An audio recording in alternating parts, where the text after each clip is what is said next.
semuanya, selamat datang di Gorengan TV.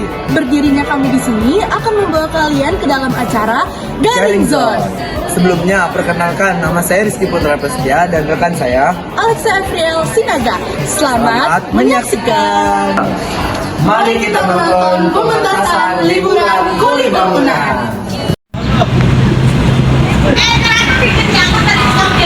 Halo semua, kenalin nama saya Usep. Saya di sini salah satu kuli bangunan. Ngomong-ngomong soal liburan, semua orang tuh berpikir bahwasannya liburan itu menghilangkan stres. Sementara bagi saya liburan itu membuat stres.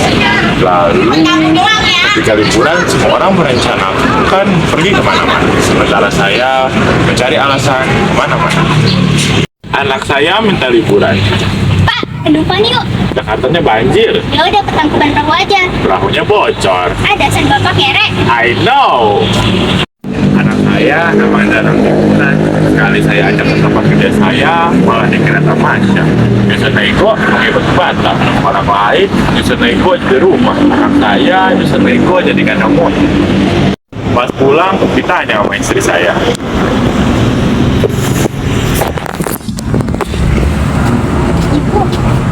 Anak ibu udah pulang. Gimana? Seru nggak main sama bapak? Mantap bu. Pokoknya kalau udah gede aku mau jadi kuli bangunan seperti bapak. Masa aku perempuan jadi kuli bangunan? Nah, kamu nggak ada cita-cita lain? Gak apa-apa bu, kata bapak. Bersama kuli membangun negeri. I know. Ya, emang anak saya jarang diajak liburan, makanya jadi norak. Kemarin aja pas saya ajak ke mandi bola, malah bawa handuk. Terus saya sama Dah. Loh, nak, kok bawa anduk? Mandi bola bu. Loh, kan udah disediain sama tempat mandi bolanya. Kamu mandi bola pakai anduk ya? Loh iya ya, mandi bola kan gak basah-basahan. Ngapain bawa anduk? Aduh. anak saya pengen banget di Jakarta ke depan, jadi saya kasih aja videonya. Nah, tapi karena dari situ saya tahu Dupan tuh banyak sekali wahananya. Contohnya rumah miring. Tapi kalau mandor saya tahu pasti kena ojek. Saya masang batang miring aja kena omel. Anak proyek mana coba yang bikin dengan sadar tanpa mengaruh alkohol bikin rumah miring? Aduh, bikin malu nama komunitas aja. Segitu saja, saya Usep. Saya Lastri. Saya Siti. Terima kasih. Bye-bye. Dadah. Keren banget kan? Selanjutnya ke pementasan temanku yang malas. Aku tuh heran sama kamu, Aca. Kenapa heran sama aku? Masalahnya kamu itu kalau ada tugas laporan atau apapun itu selalu lama dibuatnya. Bener tuh, walaupun selesai tetap saja berantakan. Benar sekali, gara-gara kamu saya sering dimintai oleh Pak Ferry pimpinan kita untuk mengetik ulang laporan tersebut. Ah, tidak usah ngeluh. Sudah seharusnya kita sebagai teman saling membantu. Masalahnya kamu itu diomongin oleh karyawan lain karena tidak sigap dan tanggap saat dipanggil oleh atasan. Benar sekali, saya pernah ditanyai oleh karyawan di ruang sebelah tentang hal itu. Bagaimana kalau kami terus-terusan ditanyai oleh mereka? Jangan dibikin pusing. Jawab jujur saja. Kalian pasti pernah melihat aku cepat tanggap untuk menyelesaikan tugas-tugas yang diberikan Pak Ferry. Memang kapan? Minggu lalu, aku pernah dipanggil Pak Ferry untuk menghitung amplop bulanan setiap saatnya.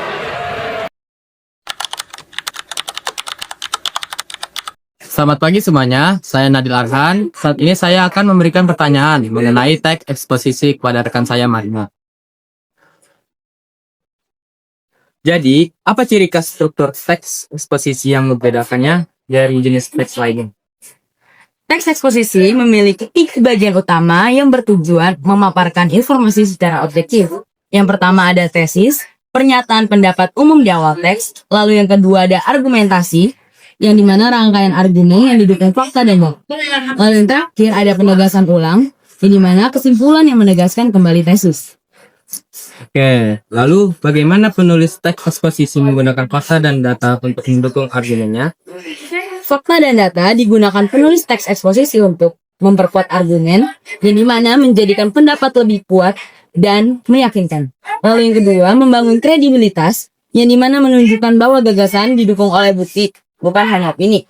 Lalu yang terakhir, menjelaskan secara objektif. Menyajikan informasi apa adanya tanpa memihak. Baik, itu saja dari kami. Terima kasih.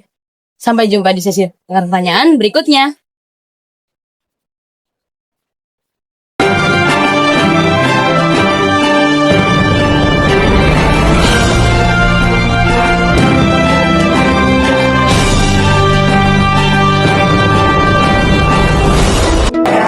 Selamat pagi pemirsa, kembali bersama saya Jessica Sengkastiadi yang akan membawakan berita menarik hari ini. Kasus seorang pasien yang lupa orang tuanya karena kecanduan ponsel tengah menjadi perhatian banyak pihak.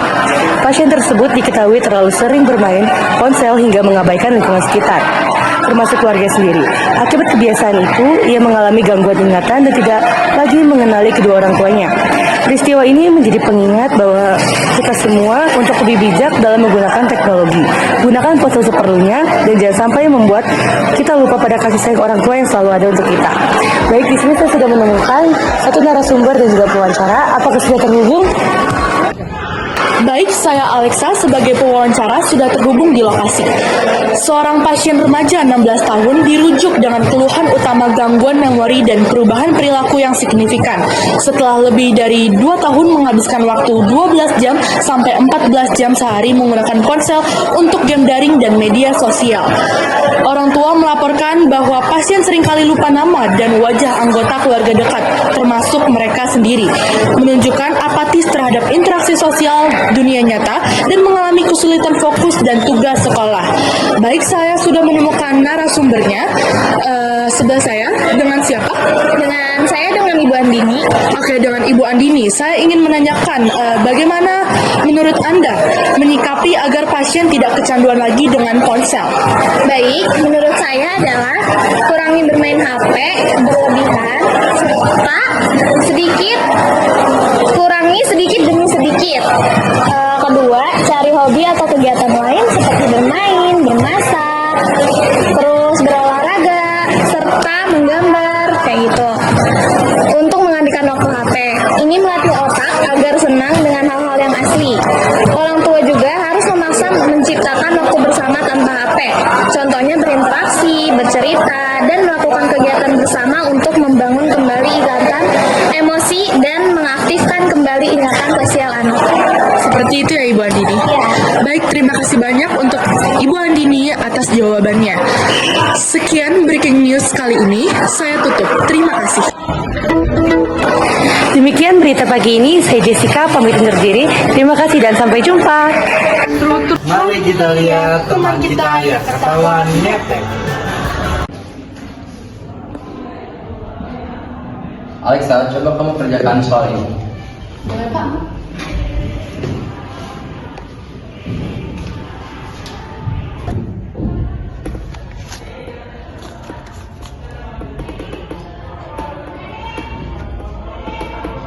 Alexa, kamu megang apa itu?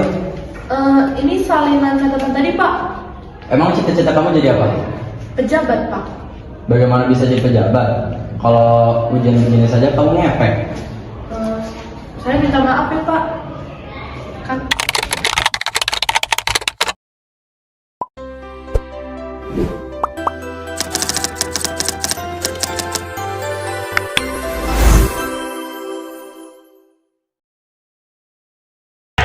Semuanya, selamat pagi. Perkenalkan, nama saya Nikita Ramaheriani. Saya akan menemani Anda dalam sesi tanya jawab kali ini. Saat ini, kita akan membahas tentang teks anekdot.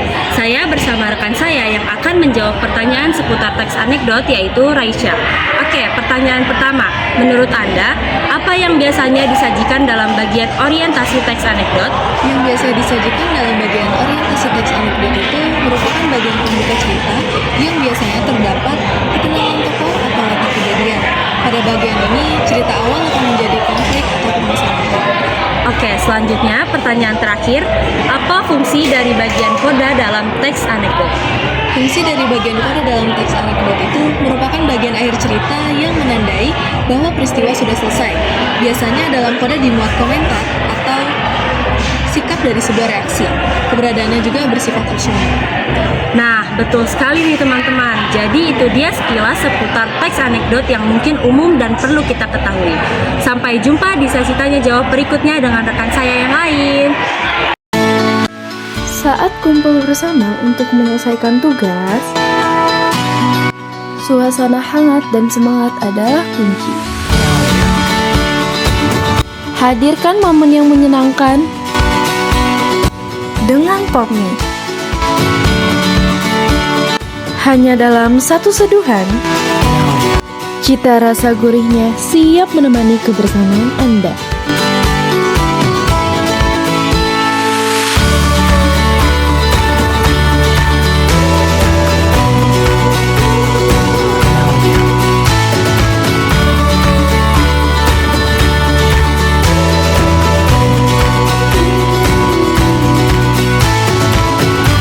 Popmi, teman setia setiap momennya.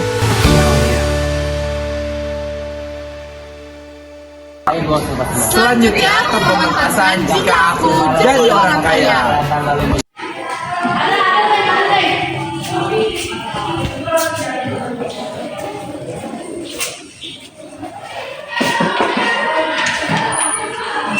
Assalamualaikum. Selamat pagi anak-anak. Pagi Pak. Sepertinya Nadine ngantuk.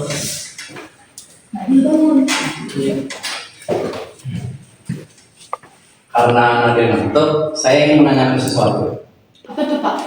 Jika Nadine nanti menjadi orang kaya, mempunyai banyak uang, dan mempunyai lahan perkebunan yang luas, kira-kira apa yang bakal kamu lakukan? Kalau saya Pak, saya akan menanamkan berbagai jenis pohon seperti pohon sawit, pohon karet, dan sejenisnya. Bapak saya boleh jawab nggak? Boleh?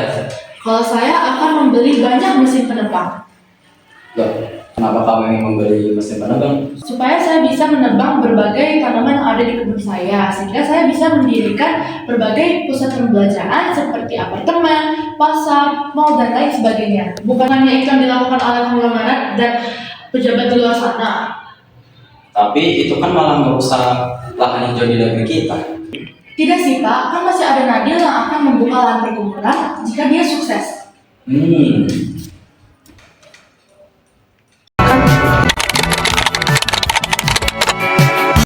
Baik semuanya, di sini kami akan tanya jawab. Nah, Kiko, izinkan saya bertanya, apa sih fungsi utama dari teks atau narasi dalam komik strip? Fungsi utama teks adalah menyampaikan dialog, pikiran, tokoh, dan keterangan alur untuk melengkapi informasi visual dari gambar tersebut. Baik, boleh saya bertanya lagi? Bagaimana komik strip menggunakan kombinasi gambar dan teks untuk menyampaikan pesan dan cerita? Komik strip menggabungkan gambar untuk menunjukkan aksi dan teks untuk berbicara menjelaskan sehingga menciptakan narasi yang ringkas, utuh, dan mudah dipahami. Baik, terima kasih atas jawabannya. Wassalamualaikum warahmatullahi wabarakatuh. Pementasan indah pada waktunya. Bos, Bapak dengar kamu jarang mengerjakan PR dan sering tidur di kelas. Apakah itu benar?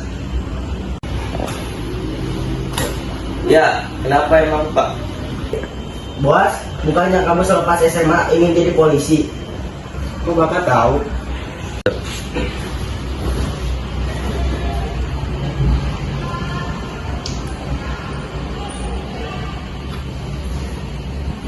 Apakah status ini kamu yang buat?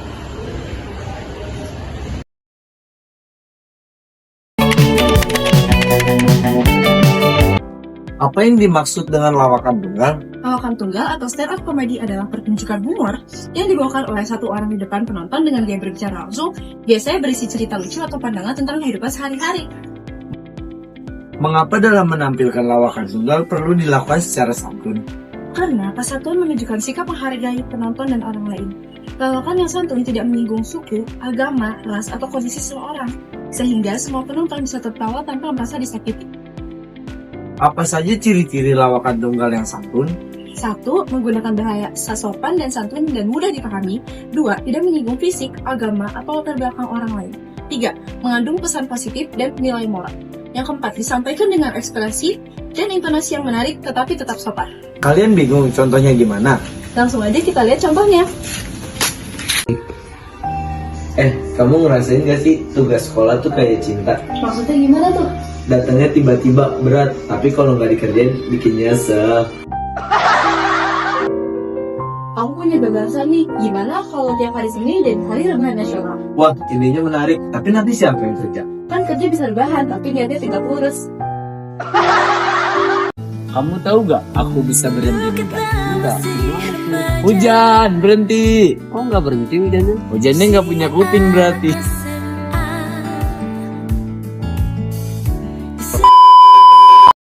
Aku punya perasaan kalau dompet udah tipis senyum jadi hemat. Itu mah bukan perasaan, tapi realita. Aku heran, kenapa kalau lagi makan enak, ada yang bilang jangan lupa diet? Karena mereka peduli. Peduli apa? Peduli biar porsinya nggak dibagi dua. Pagi pemirsa, bertemu dengan saya Raisya Zahra Malika dalam Breaking News kali ini. Pada berita kedua ini diawali dengan pasien anak kecanduan ponsel di Rumah Sakit Jiwa Solo. Kami sudah terhubung dengan reporter di tempat. Saudari Putri, bagaimana keadaan di sana? Baik, Saudara Raisa, di sini saya sekarang sudah berada di tempat kejadian. Di sini saya sekarang sudah ada bersama narasumber. Perkenalan dulu. Saya Yunika Kela. Jadi menurut aku, anak yang kecanduan handphone itu sebenarnya wajar sih di zaman sekarang. Soalnya hampir semua hal bisa diakses lewat HP. Tapi kalau sampai lupa waktu dan nggak produktif, itu baru masalahnya. Jadi menurut aku penting banget buat kita bisa ngatur waktu, kapan main HP, kapan belajar, biar semuanya seimbang. Contohnya nih ya, tuh.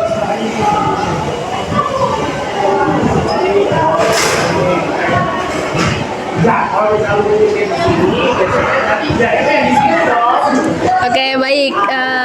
Terima kasih atas narasumber kali ini. Sama-sama. Baik, terima kasih kepada Saudari Putri. Sekian Breaking News kali ini. Saya Raisya Zahra Malika, pamit undur diri. Selamat pagi.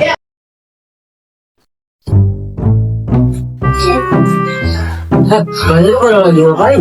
Lagi main game nih. Kenapa emangnya bang? Main game ini juga bang. Oh tapi enggak ada bang. Sebelum main game nih, saya mau nanya dulu bang. Abang hari ini udah bosan ini belum bang?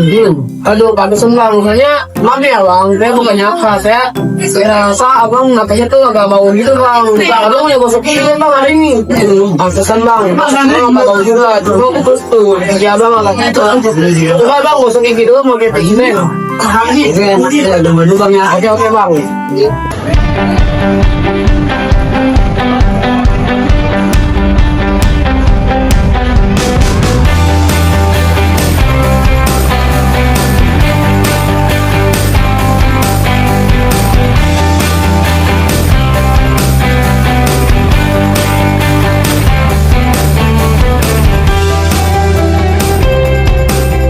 Kita ngobrol lagi. Kamu udah cuci apa udah habis kamu bang? Udah. Coba bang. Tuh, wangi banget. Mana asalnya tuh bang? Tuh, napas kamu juga jadi wangi. Terus gigi kamu cintur gitu. Putih banget. Bagus ya jadinya. Oke, ayo bang, main bang. Ayo.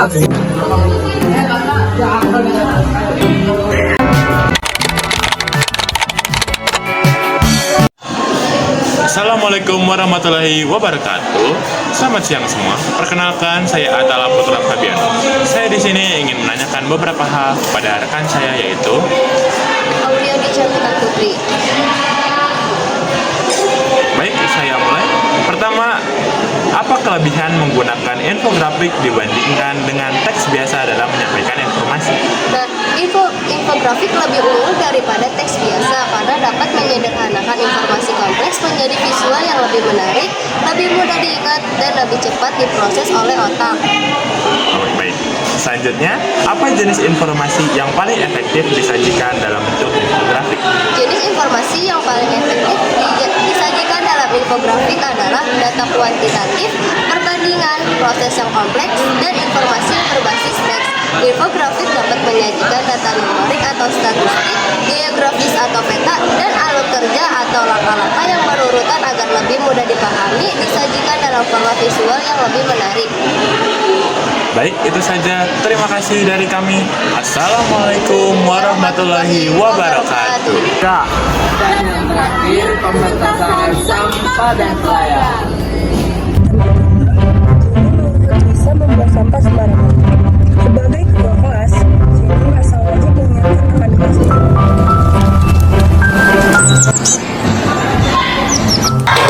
Lisa, kamu jangan bawa sampah sembarangan dong. Wah, teman-teman kita juga pada bawa sampah sembarangan kok. Tapi itu bukan harus diikuti hal buruknya mereka. Apalagi cita-cita kamu jadi pelayar. Justru itu, karena saya membuat sama pelayar. Maksud kamu, kalau orang-orang semuanya buang sampah sembarangan, akan menyebabkan banjir. Kalau banjir, saya akan membuat perahu kecil dan menawarkan bantuan untuk orang-orang yang menyeberang. Ih, dasar kamu. Kita harus tidak bersih.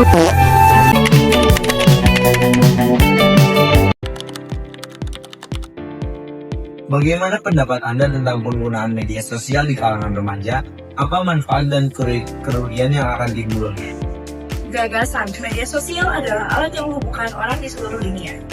Perasaan, saya merasa khawatir tentang dampaknya pada kesehatan mental remaja. Pro, media sosial dapat meningkatkan kreativitas dan keterampilan komunikasi.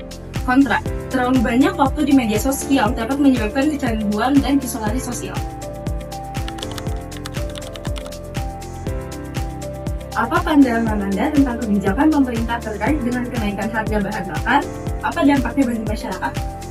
Gagasan, kenaikan harga bahan bakar adalah masalah ekonomi yang kompleks. Perasaan, saya merasa prihatin terhadap keluarga berpenghasilan rendah. Pro, kenaikan harga dapat mendorong penggunaan transportasi publik dan energi terbarukan. Kontra, kenaikan harga dapat meningkatkan biaya hidup dan membebani ekonomi. Bagaimana pendapat Anda tentang pembelajaran jarak jauh atau online?